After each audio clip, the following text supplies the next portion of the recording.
You're listening to Language Nerds Do Earth, the podcast about linguistics, culture, travel, and how they're all connected. Now, it's time for your language nerd hosts. One in China, one in Spain. It's Patrice and Rachel.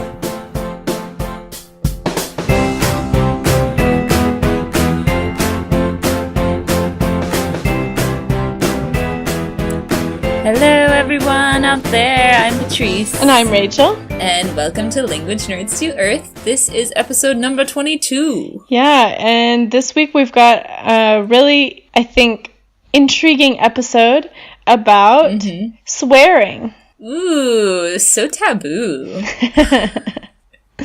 Yeah, we're going to talk about the different kinds of swearing, why we swear, and how swearing is perceived around the world. And then we'll talk about some of the world's most fun insults. And then we have a wonderful lost in translation moment from Emily in Arkansas. Yeah, but first we've got some language news. Language news!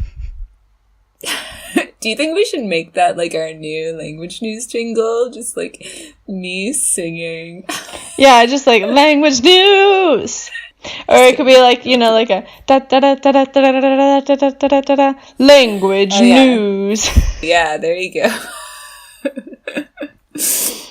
So, language news. Can your language slow down time? Yeah, so I think this title is intriguing, obviously. Mm-hmm. But also, they kind of refute their own point a little bit. Mm-hmm. Yeah. I've read a lot of different opinions on this in the past as well. Mm-hmm. Like, yeah, I think there are two very different camps on this, and really nobody knows. But it's fun to think about anyway. People who speak Mandarin as a native tongue kind of think of time vertically. Oh, yeah. Whereas English speakers think about it horizontally.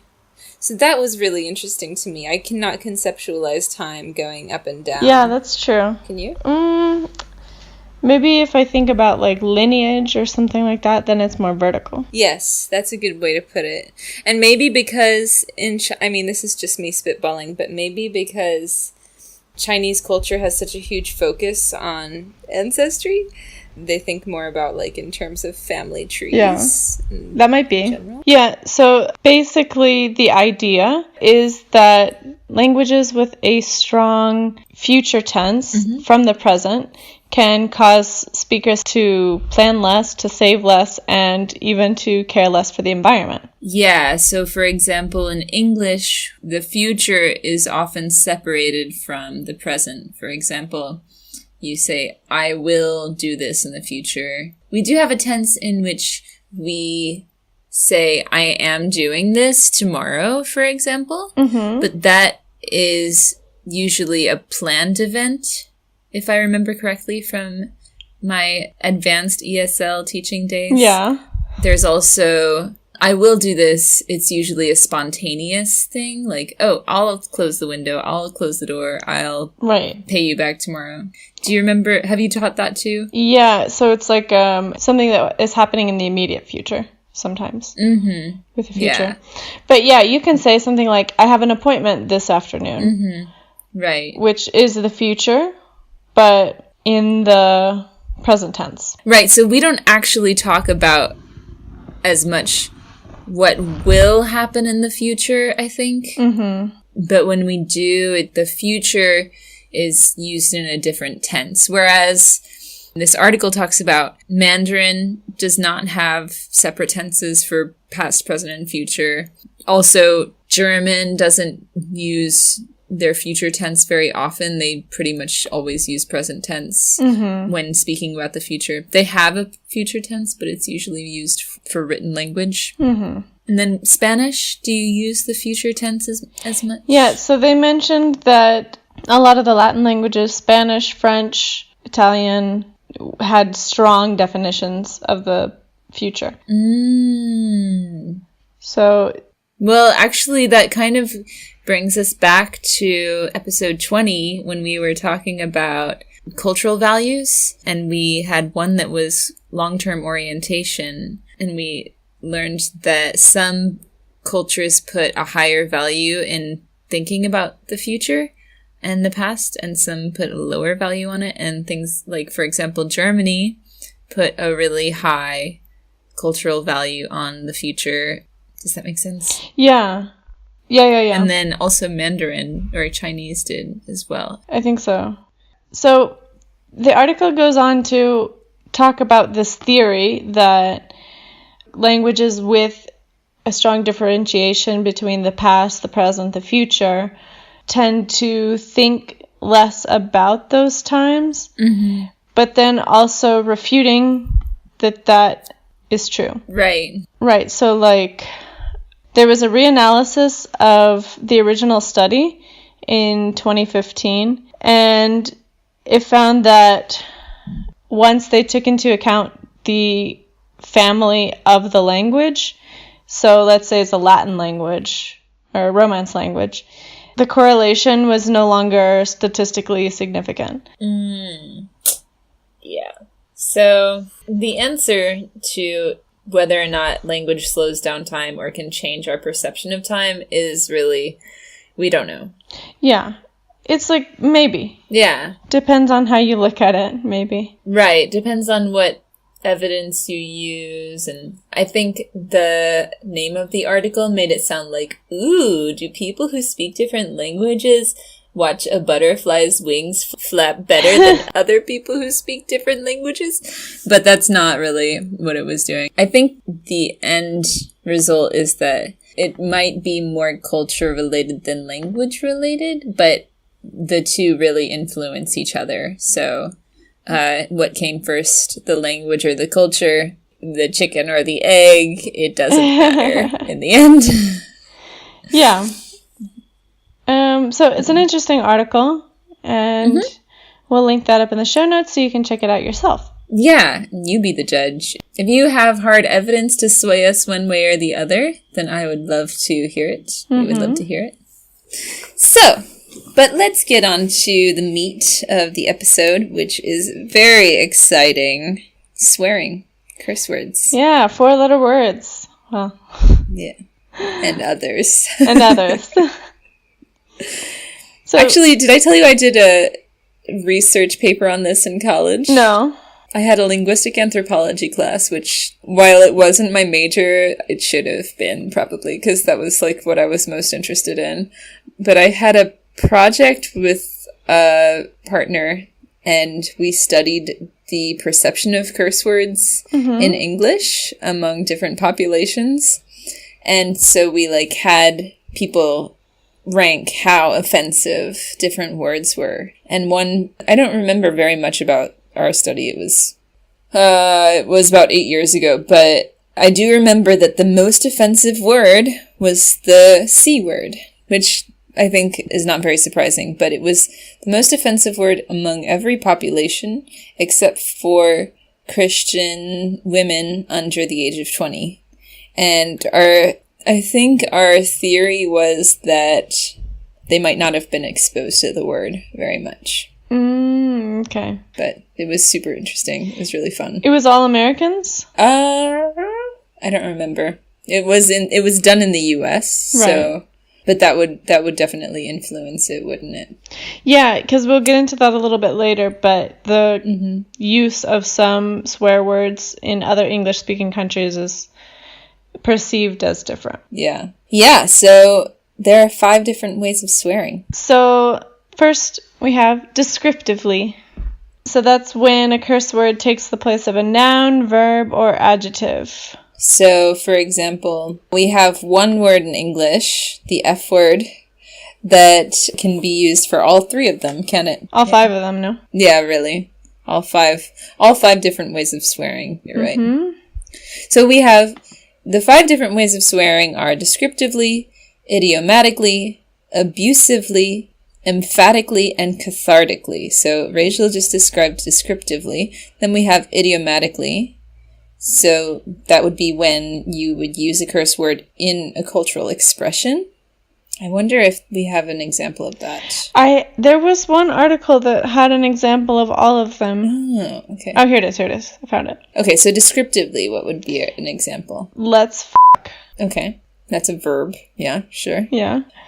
Idiomatically, it's fucked up. Okay.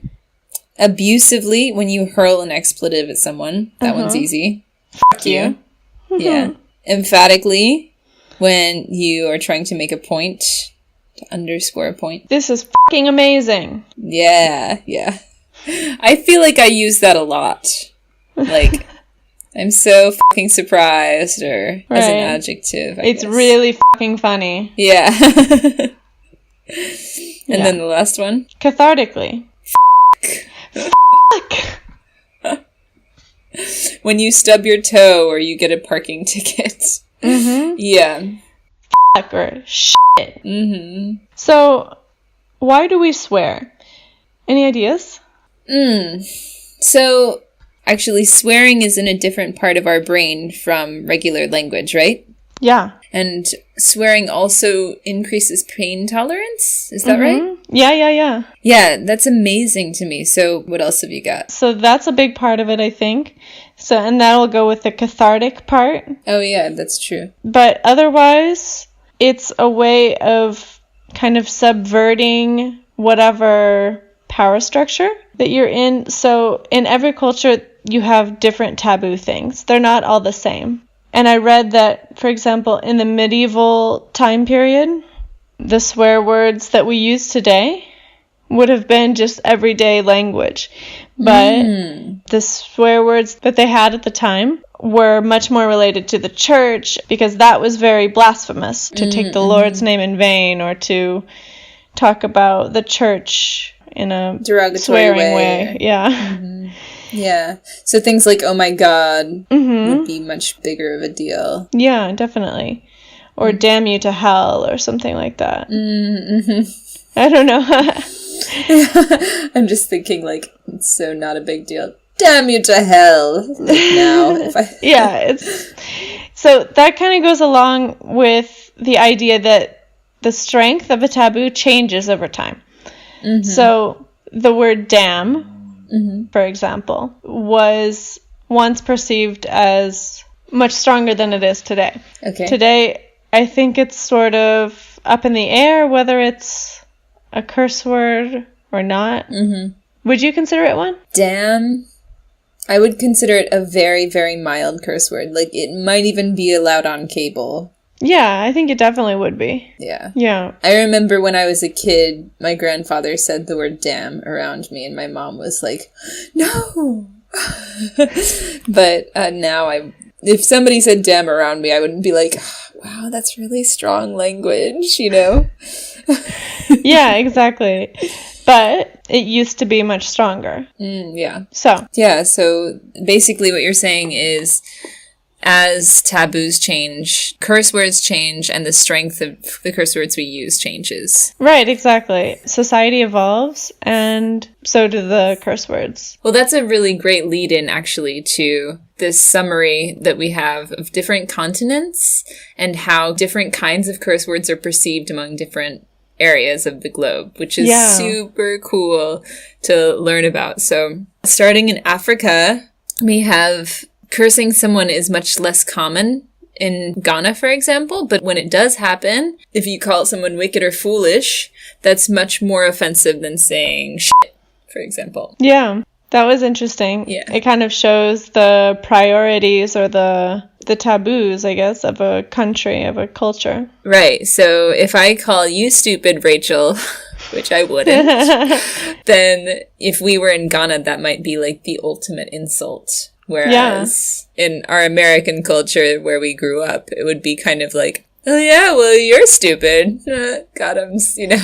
Right. It's a big deal. Not that big of a deal. Right. But what I read about shit, actually, shit, or in French, merde, or in Spanish, mierda, and German, scheisse, it's all because there was like a focus on cleanliness and hygiene, and so those things were seen as very taboo, I guess.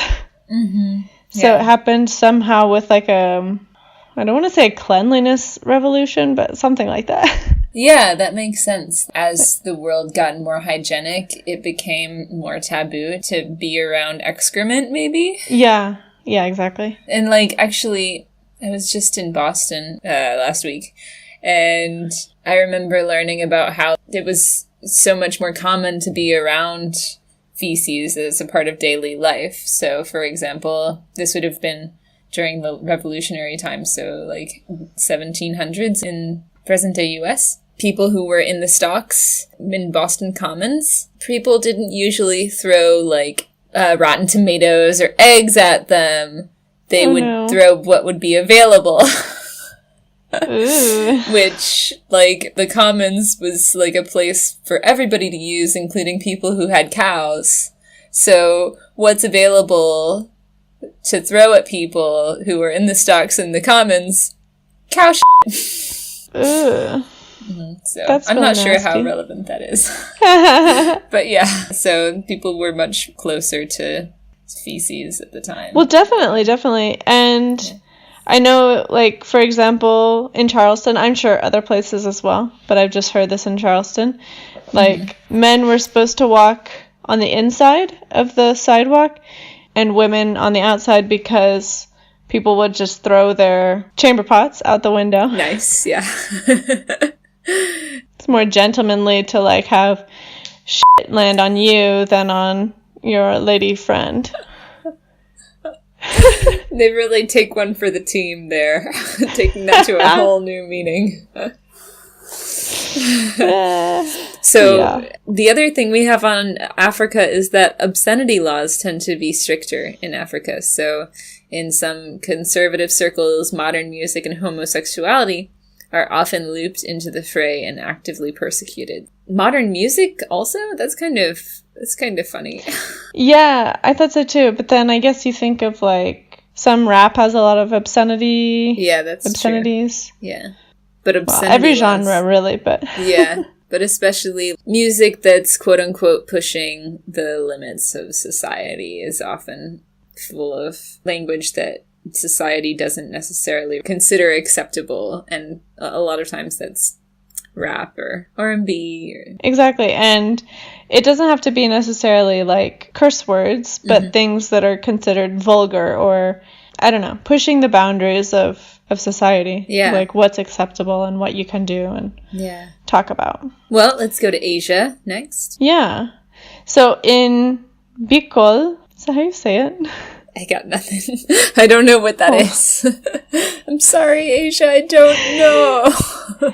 It's a Philippine language. Oh, okay. Cool. I'm just going to go for it. Okay. In Bitol, which is a language in the Philippines, your mom insults are not as damaging as they would be in, like, for example, Arabic.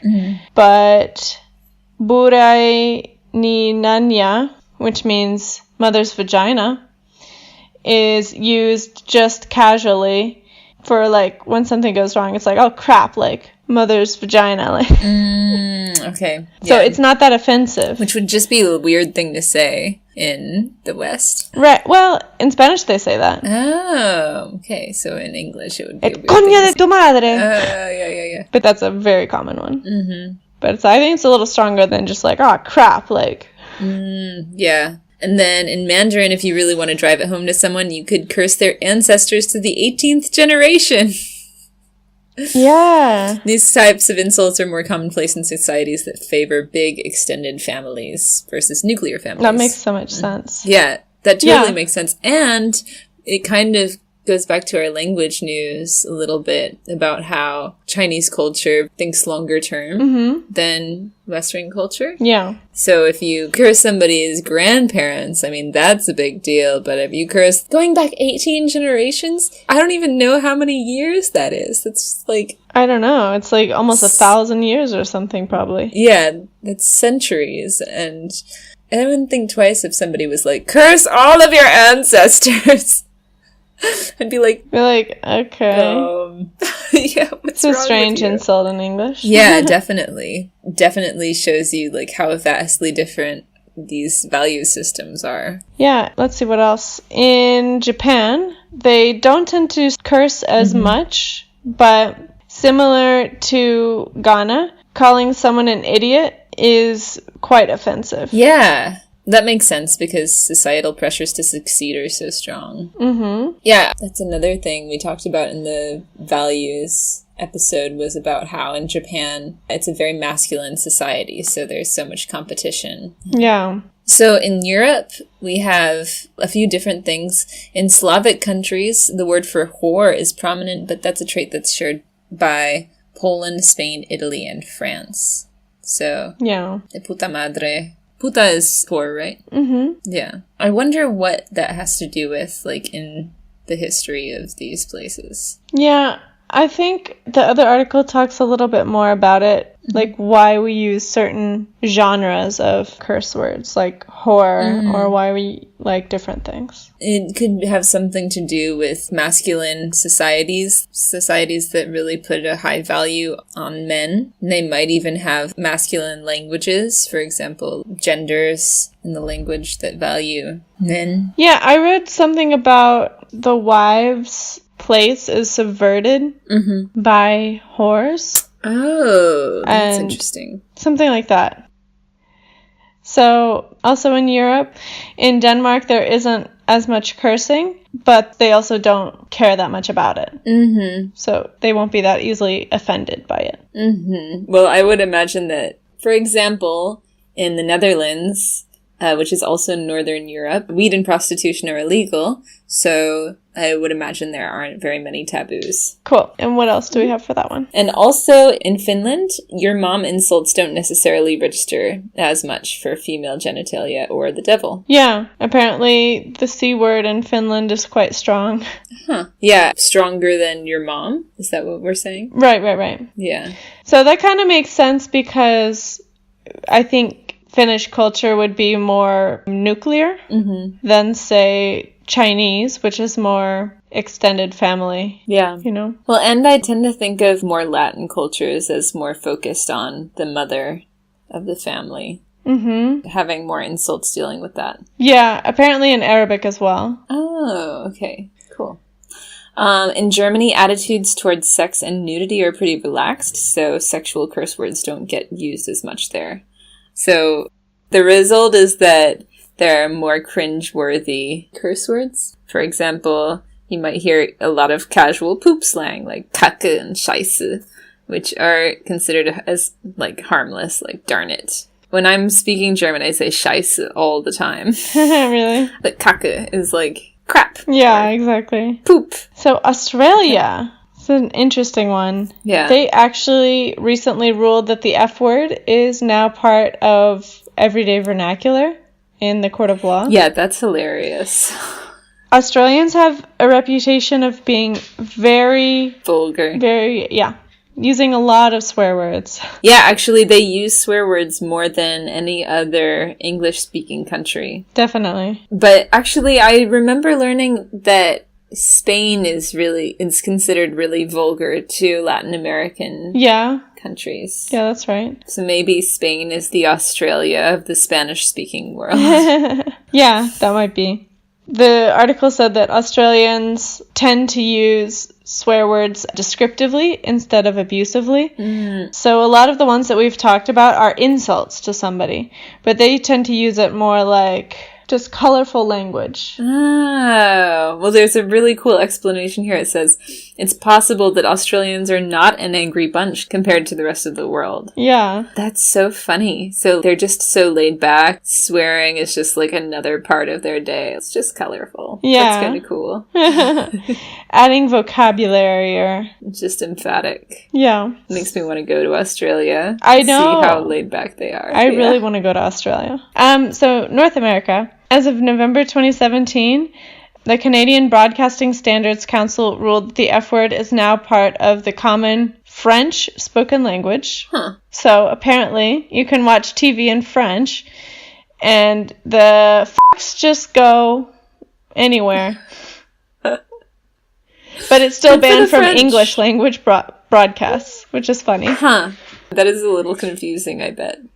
I read something about in France also they use the word fuck very, very freely. Mm-hmm. And there's even a TV show called What the Fuck, maybe. Oh, really? That's pretty cool. Yeah, really odd. In Jamaica, patois, the cloths that you use to clean your butt is considered a very vulgar curse word. Okay. Patois. Is that it? Patois? I think. I mean... That's so funny. Well, yeah, I mean, it's kind of similar to cultures where you don't, like, do anything with your left hand because that's what you use to clean your butt. Yeah. That's so true. In the United States, the rules are different for late-night programs for language. So that means that we're more concerned about protecting children from this kind of language than we're worried about people being offended by it. So yeah, I believe that. Yeah, exactly. I mean, almost every adult I know uses that kind of language. Yeah, and there are so many euphemisms in English as well. And apparently the profanity on primetime TV increased by almost 70% between 2005 and 2010 in the United States. Oh, okay. I believe that too. Just a lot. Yeah, I mean, I feel like in the 90s... What I remember from the 90s, which isn't much, I was 12 in the new millennium, but I feel like I was much more shielded from cursing. And then I got older, so it's kind of hard to know, but I just feel like there's a greater prevalence. What do you think? Yeah, when I watch like old episodes of Friends or something, I feel like that's a good point. They had to be a lot more careful and like word things differently. Whereas now I think you could just go ahead and say the word. Yeah, I agree. Yeah. And apparently in Puerto Rico, cursing is like a privilege that you get with age. So kids really aren't allowed to curse out of respect, but the elderly people curse like sailors. Oh, really? Yeah, so apparently it's delineated by age or something. Yeah. So, okay, South America. So this is one of the interesting continents, I think, because in most of the countries, the language spoken is Spanish, but words that are like commonplace in most countries might be vulgar in another. Right. So, for example, pichar means to ignore or to forget in Puerto Rico, and to pay for something or someone in Mexico, but in Colombia, it means to fuck. That's amazing to me that these words have such different meanings. I know. It's crazy. Yeah. Or concha, for example. In Argentina and Colombia, it means women's area. The front butt? Yeah, the front butt. I love that word. But in most of the other Spanish-speaking countries, it just means shell. Yeah, you gotta be really careful with Spanish. And... It talks about body language, but... Yeah. Go to episode 6 if you want to learn about offensive body language all over the world. Yeah. And apparently in Argentina, everyone curses. It says old women, teachers, anyone. I feel like that's the same as Spain, though. Like, everybody in Spain is like, joder! Yeah, even children, like... Yeah. It's true. It's funny. Cool. Cool. I like that article a lot. So we'll post that in the show notes if you want to go get more details on it. So let's talk a little bit about different categories of swearing and things that we see over and over again in different languages. Yeah. For example, words for genitalia are the most common words that you see for strong language. Right. However, the female one is usually the more restricted one, or the more forbidden one. Like in English, you can call someone a dick more readily than you would call someone the C word. I wonder if that has to do with our patriarchal society and if it would be different in a matriarchal society. Yeah, for sure. I mean, that's really what it says. It's like penises are keys to power, vaginas are to be kept locked shut except to the man with the right key. Yeah. Also, sex is another topic, right? So there's words for genitalia, and then in another category we have words for sex.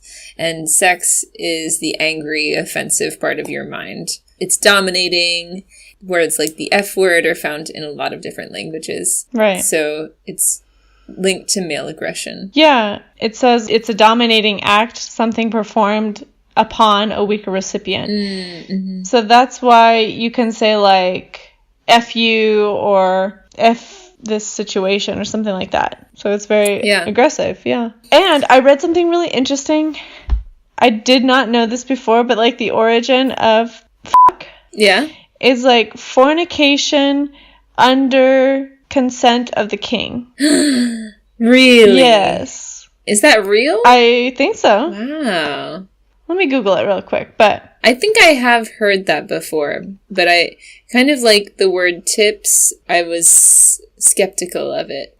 Just because in episode 16, I believe it was, we talked about the evolution of the English language. And we talked a little bit about... I heard something when I was a teenager that I could not find an article to back up about how English curse words come from when the English were slaves to the Normans in present-day UK.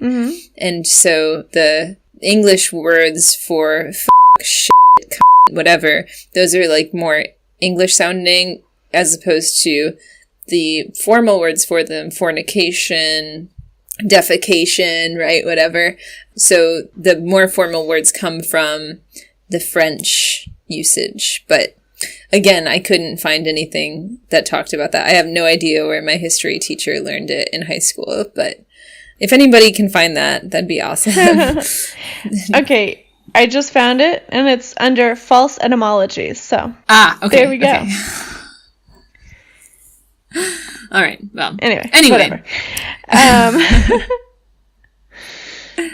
Check your sources, people. That's okay. Okay, so we have genitalia. We have sex. Taking it a step further, sexual acts on somebody's mother. So this is especially common in Latin languages, not as much with French, but also Slavic, Balkan, Arabic, and Chinese. I haven't learned them in Chinese yet.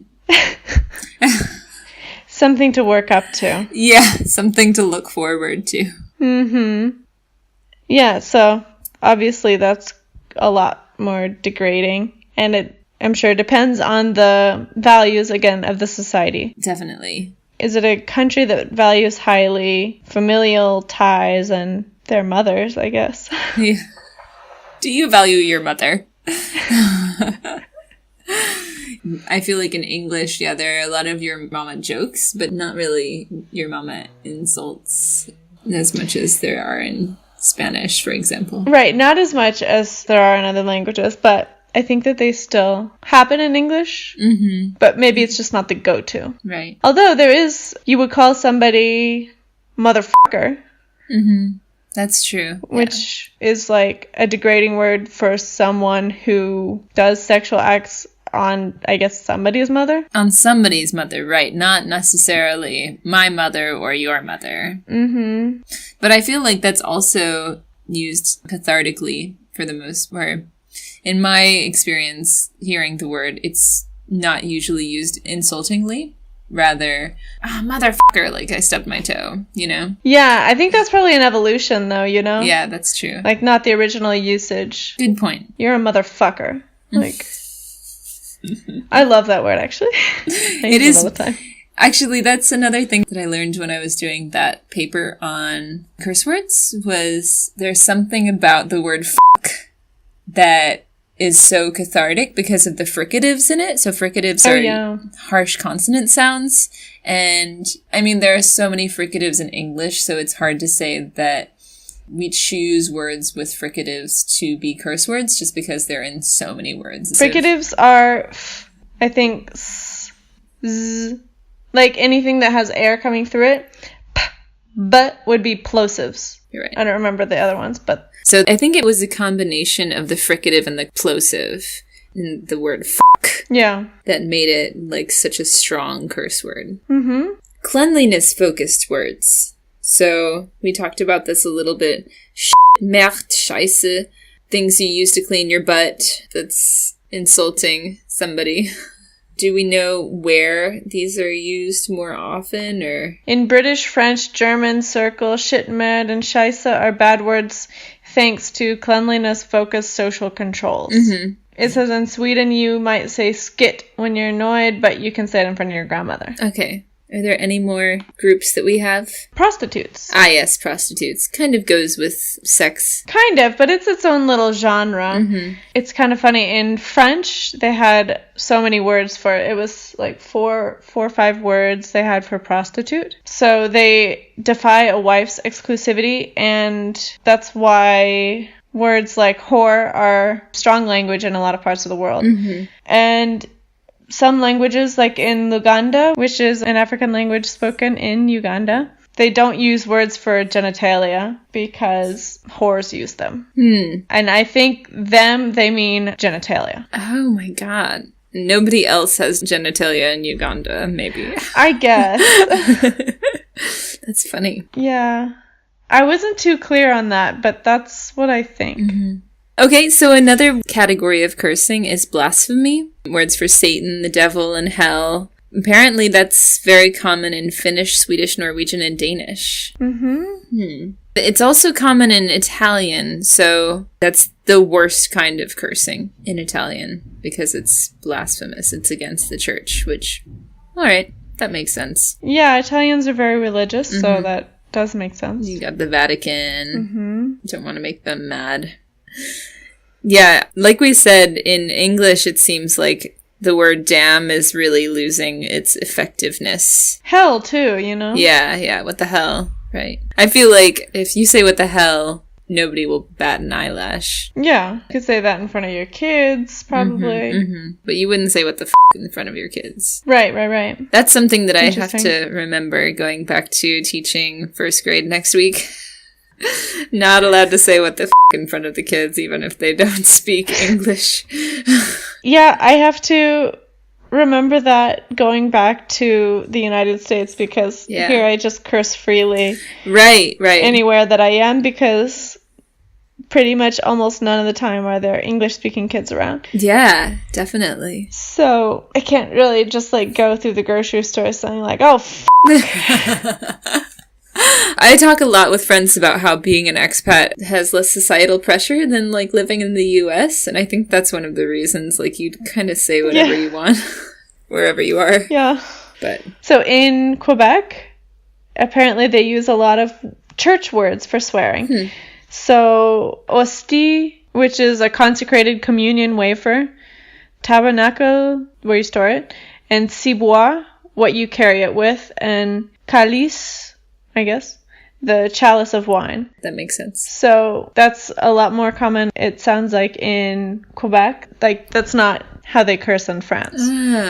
Which is funny. Actually, in Spain, they also say hostia. Yeah. All the time. All the live long day. Right. Which is the communion wafer. Okay, the communion wafer. Well, when I was in Barcelona, people always said ostras. Oh, yeah. Which means oysters, and I guess that was like their euphemism for hostia. Exactly, yeah. Okay, that's It's like when people say jolín instead of joder. That's funny. Yeah. Joder, by the way, is in Spanish. So that's pretty interesting, I think. Like, how that kind of stayed.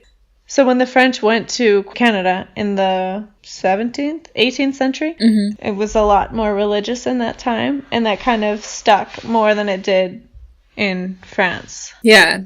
I've also learned, actually, that because they came in the 17th century, they kind of maintained the French of that time.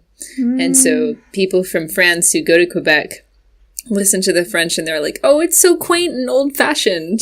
Yeah. Because it's more true to older French. Yeah, definitely. Yeah. Okay. So finally, we have swears involving disease.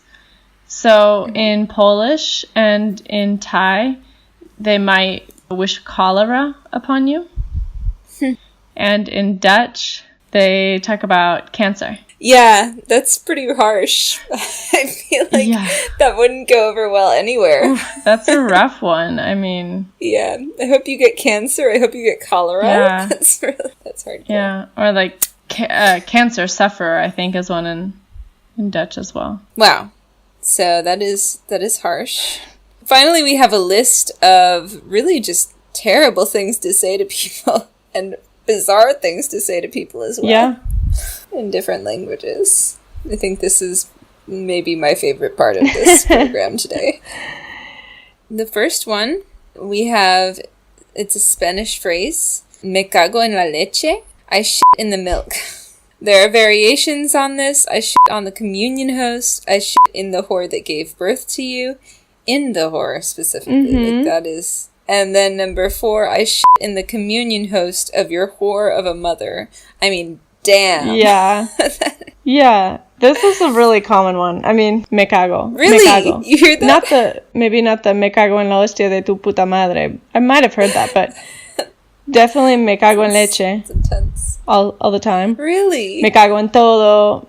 There's a guy who walks his dog that I've heard say a lot of times to his dog, me cago en tu puta vida. Aww, that's so sad. It is pretty sad. I'm like, okay, he's kind of scary.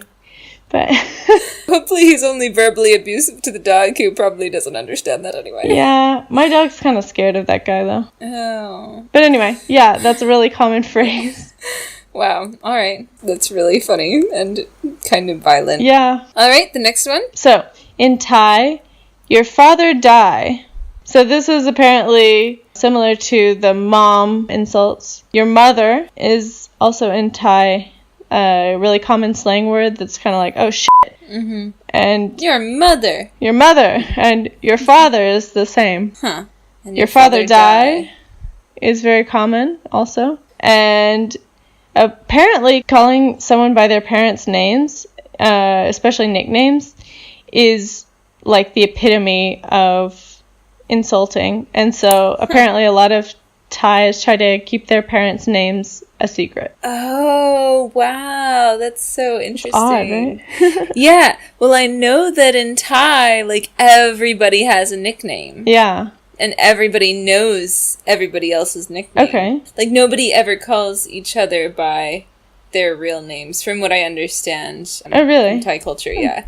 Like, you don't know anybody's real name, you just know their nickname, which is why I imagine it would be very difficult to keep that a secret. Yeah. So, that's funny. Interesting. All right, for Irish, this one is definitely my favorite. It's my favorite. Oh my god, it's amazing. So good. All right, I'm gonna try to say it with a straight face. May the cat eat you, and may the devil eat the cat.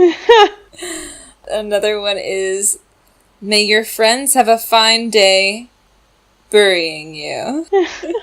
And the last one is, may the devil make a ladder of your backbones while picking apples in the garden of hell. I mean, that one is amazing. They're so, like, really elegant, but elaborate little curses. Yeah. I really like how much thought was put into it. Yeah. These are basically old-fashioned hexes. Yeah. Like a hex upon you. They go way, way more creative than that. Yeah, and just to clarify, that these are not in English, those were the translations. It's actually in Irish. Yeah, you want to give it a go? Because I will not. Oh no, I'm good. I was just clarifying because in Ireland they speak a lot of English as well. But yeah. I wonder if that's when people are mad at each other, they'll just like bring out the Irish, may the cat eat you and may the devil eat the cat, etc. Maybe. Yeah. May the devil make a ladder of your backbones while picking apples in the garden of hell. Yeah. What an image. Okay. All right, so German, a lot of German curses are about pigs and animals. Mm-hmm. So you could have, your mother suckles pigs.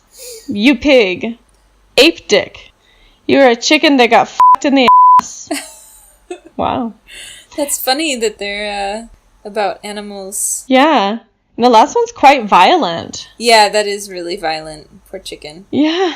Have you heard that before? No, I have not heard that, but I definitely have heard du Schwein and Affenschwanz, so you pig and ape dick. Okay. Just insulting people's body parts. I remember when I was studying in Germany, I heard a teenage boy my age at the time insult his mother, and he said, du blöde Kuh, which means you stupid cow. Oh, wow. Yeah, and she cried. She was really, she like left the room, and she was so upset. So, yeah, calling people animal names, big no-no. Yeah. Next one, we have French. Whore of a whore. So we've got very sexually liberal citizens in France, and so swear words are... Actually, that's interesting because I would think that since people are more sexually liberal, there might be less taboo around swear words, but apparently in French, maybe it's like a fine line. Maybe, yeah. So the first one is whorehouse, used to describe a mess or as a general swear word, like shit in English. Whore, there are several different words here. Basically, there are so many different ways to say it in French. You can also combine them and say whore of a whore. Like, putain du salope. And then the last one is, go make yourself ejaculate. Oh my god. Which is, basically saying, like, f*** off.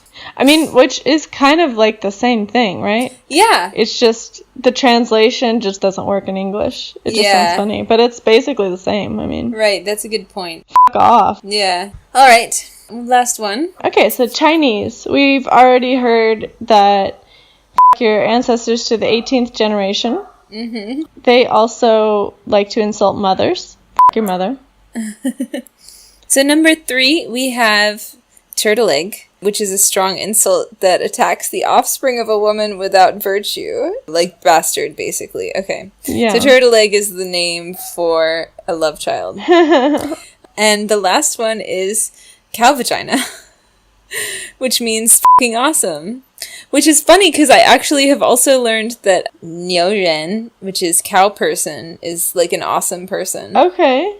Interesting. Yeah. But anyway, cow vagina means fucking awesome and literally is translated as cow c***. It's common to hear young men saying 你很牛, which means you are very cow, but it translates into you're fucking awesome. That's the symbol for hun, which means very, so I don't know why they have fucking maybe combined with cow.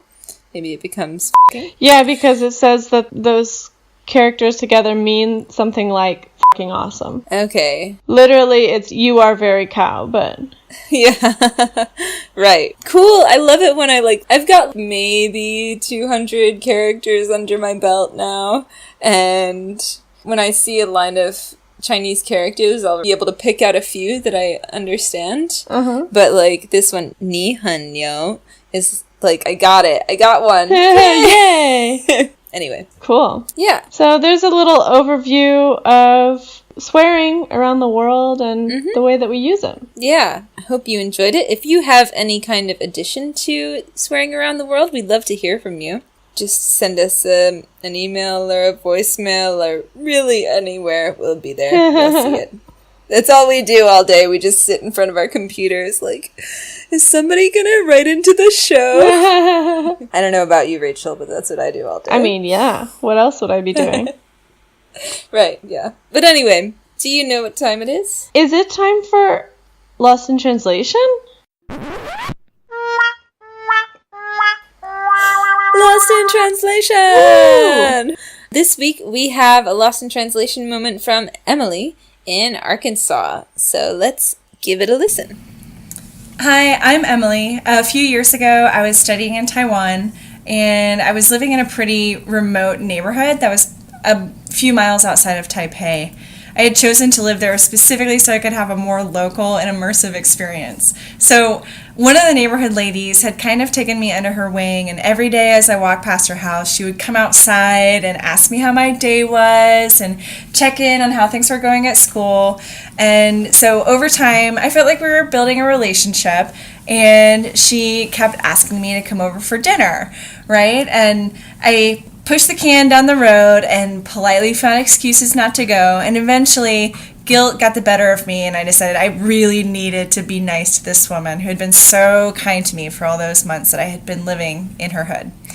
So I agreed to come to dinner, and the time rolls around, and with my limited Chinese at the time, I keep getting weirder and weirder instructions, like, can you eat vegetarian? Yeah, sure, no problem. Could you eat vegetarian for the 2 days leading up to our dinner? And I'm like, yeah, sure, no problem. I've been vegetarian. It's no problem.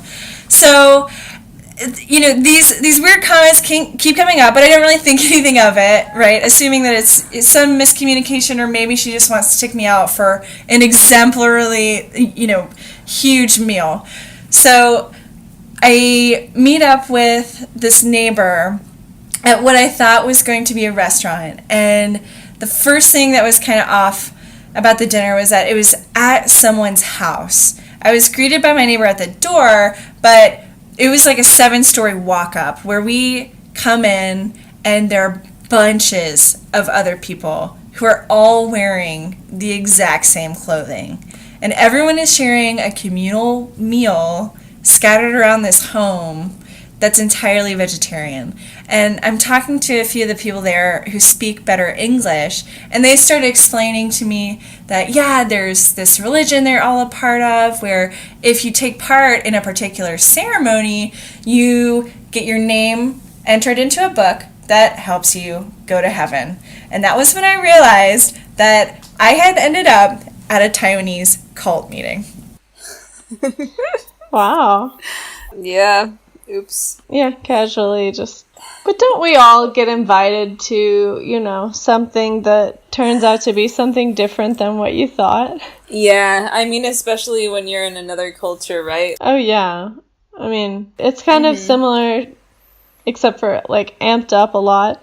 But it's kind of similar to, like, when missionaries come up to you and try to get you to do something. Yeah.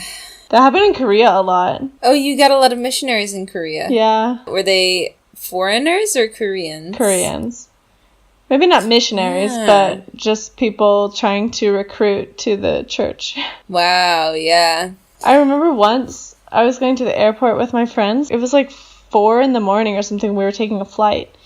And there was this guy, this like old Korean man, and he came up to us and he picked up my friend and he was like, do you believe in Jesus Christ and like all of this stuff? And she was just like, I don't know. And then he asked for her name. She gave like some fake name and he was like, you're going to hell. What? And we're like, it's like 4 a.m. We just like want to be asleep, so yeah, that's really weird. Get to the airport. Not okay. Yeah, so especially weird. that early. Yeah, but that's so funny that like the woman was plotting this for like a really long time, it sounds like. It sounds like it. She was like getting ready for Emily's conversion. She said that afterward she was like, no, I'm gonna leave before this escalates, you know? Like she could have just written her name and then left. But it's good that you set your boundaries. I don't know what I would have done. I might have just like felt too awkward and just done it. Like, I don't know. Yeah. I probably would have too. Kind of like your Marrakesh story. Exactly. Like, okay. Here's my money, I guess. I guess I'll go to your heaven. I guess I'm going to heaven with all of these people I just met. Or to their planet or something. Well, thank you so much, Emily, for giving us that Lost in Translation moment. Yeah, thanks for sharing. Yeah, I totally feel your pain. So... Well, you can send us your Lost in Translation moment on our website via our voice recorder, or send us a voice memo. Our email address is languagenerdsdoearth@gmail.com. Make sure you subscribe to the podcast so you get your episodes when they're hot, fresh out the oven. And yeah, follow us on social media. We're on Facebook, Instagram, Twitter, Pinterest, and YouTube. Yeah. And make sure to leave us a review on iTunes so that more and more people find us. The reviews help us stay visible, and they also make us happy. So, don't you want that? And thank you so much to everyone who's already left a review. It means a lot. Yes, a million thank yous to those people. Make sure you tell your friends about it if you enjoy the podcast as well. I did hear from somebody who told her friend about it in Panama. Shout out to Caroline, who also submitted the language news this week. So thanks for telling your friends about the podcast, Caroline. Our next episode is going to be real fun. Yeah. It's about cultural superstitions. Yeah. So if you have anything you'd like to contribute to that by the end of the weekend, just let us know. Yeah. So I think that's it for this week, everybody. Have a good one. All right, thanks. Bye. Bye.